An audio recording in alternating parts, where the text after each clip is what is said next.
भगवत गीता के अनमोल वचन। कई बार जीवन में ऐसा होता है कि हमें अपनी समस्याओं का समाधान नहीं मिलता या फिर विपत्ति के समय हम बहुत परेशान हो जाते हैं। कई लोग तो गुस्से में अपना आपा खो बैठते हैं या फिर अपनी समस्याओं से विचलित होकर भाग खड़े होते हैं। ऐसे में गीता में लिखा गया है उपदेश हमारी सारी समस्याओं को चुटकियों में हल कर देता है और हमें जीवन जीने की कला सिखाता है, साथ ही साथ सफल जीवन की प्रेरणा भी देता है।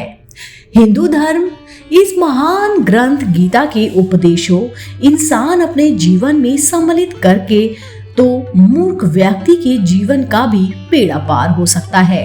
तो आइए जानते हैं भगवत गीता सार का अनमोल ज्ञान जो इंसान के मन को शांत कर उसे सफल जीवन व्यतीत करने में मदद करता है। पौराणिक काल के समय बड़े धर्म युद्ध की रणभूमि कुरुक्षेत्र में युद्ध शुरू होने से पहले श्री कृष्ण ने अर्जुन को युद्ध से विमुख होने पर एक अमूल्य उपदेश दिया था, जिसे गीता ज्ञान के नाम से जाना जाता है। भले ही यह उपदेश आज से लगभग 5000 साल पहले दिया गया हो, परंतु गीता के ये उपदेश आज भी मानव जीवन में उतने ही प्रासंगिक हैं जितना ही अर्जुन के लिए धर्म क्षेत्र कुरुक्षेत्र में भी था। यदि आज मानव इस ज्ञान या उपदेश को अपने जीवन में समाहित कर ले तो ना तो उसे जीवन में किसी भी तरह के दुखों का सामना करना पड़ेगा और ना ही उसके जीवन में कभी भी निराशा आएगी। मित्रों, प्रस्तुत है गीता सार के प्रमुख बिंदु जो जवाब है अपने जीवन की हर समस्या का। सबसे पहले ये है कि मानव शरीर नश्वर है और आत्मा अनश्वर।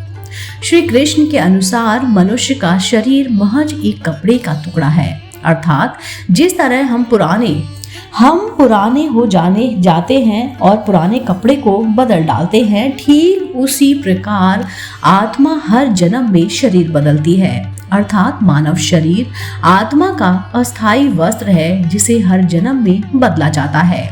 इसका आशय यह है कि हमारे शरीर से नहीं हमारी आत्मा से व्यक्ति की पहचान करनी चाहिए। जो लोग इंसानी शरीर से आकर्षित रहते हैं या फिर मनुष्य जीवन को ही सत्य मानते हैं, ऐसे लोगों के लिए गीता का ये उपदेश बड़ी सीख देने वाला है। ये हमें सिखाता है कि हमारा उद्देश्य अस्थायी शरीर की तृप्ति नहीं अपितु स्थायी आत्मा की मोक्ष प्राप्ति है। कुरुक्षेत्र के मैदान में श्री कृष्ण अर्जुन से कहते हैं, जन्म और मरण जीवन का एक चक्र है जिसने जान लेना अवश्य है, क्योंकि मनुष्य के जीवन का मात्र एक ही सत्य है और वो है मृत्यु। अर्थात जिसे इस दुनिया में जन्म लिया है उसे एक ना एक दिन इस संसार को छोड़कर जाना ही पड़ता है। यही इस दुनिया का अटल सत्य है। फिर भी इस बात से नकारा नहीं जा सकता कि हर इंसान अपनी मौत से भयभीत रहता है। अर्थात मनुष्य के जीवन की अटल सच्चाई से भयभीत होना इंसान की वर्तमान खुशियों को भी खराब कर देता है। इसलिए किसी भी तरह का डर नहीं रखना चाहिए। मृत्यु तो वो परम सत्य है जिसे एक दिन आना ही है। इसलिए मृत्यु से भय मूर्खतापूर्व है।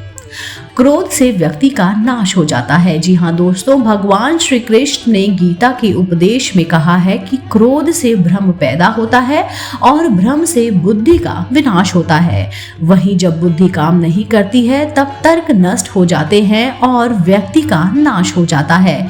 इस तरह हर व्यक्ति को अपने गुस्से पर काबू रखना चाहिए, क्योंकि क्रोध भी भ्रम पैदा करता है। इंसान गुस्से में कई बार ऐसे काम कर देता है जिससे उसे काफी हानि पहुंचती है। वहीं अगर क्रोध पर काबू नहीं किया गया तो इंसान कई गलत कदम उठा लेता है।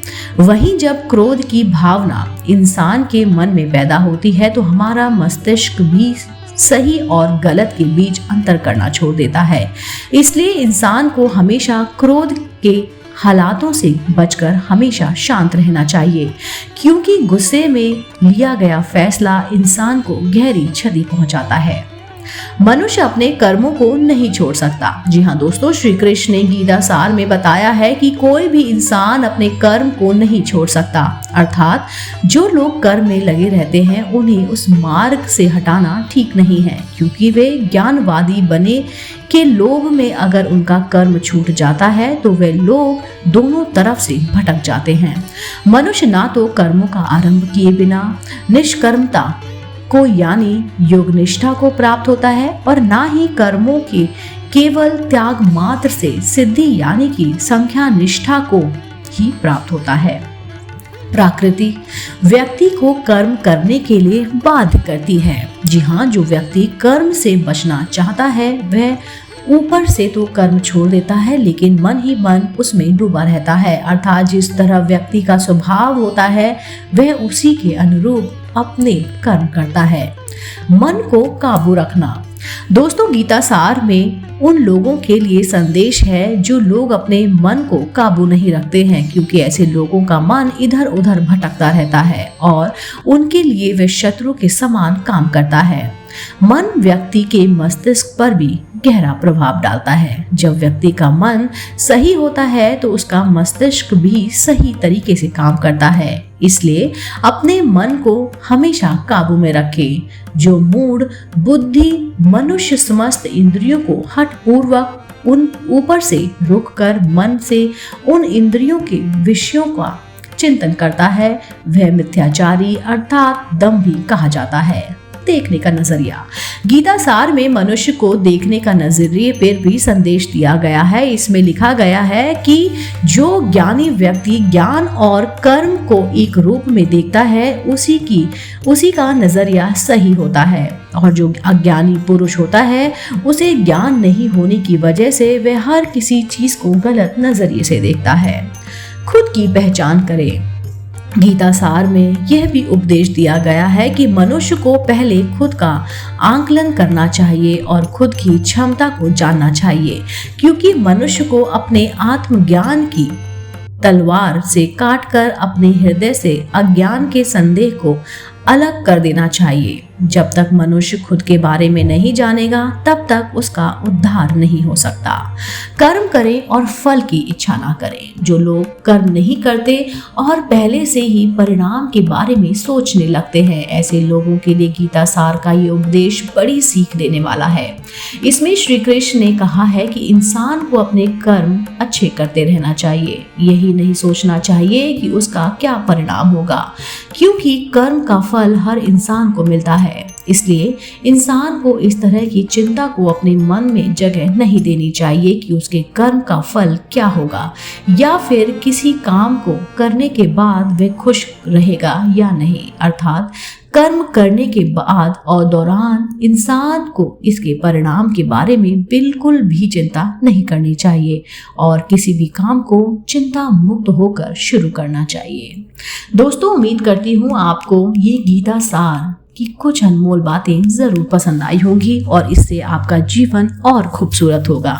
दोस्तों, अगर आप ऐसी ही वीडियो देखना चाहते हैं तो मुझे कमेंट करके जरूर बताइए। मैं आपको मिलती हूँ जल्द ही इसी चैनल पर नई रोचक जानकारी और कहानी के साथ। आप देख रहे थे आपका अपना पसंदीदा YouTube चैनल आध्यात्मिक कहानियाँ।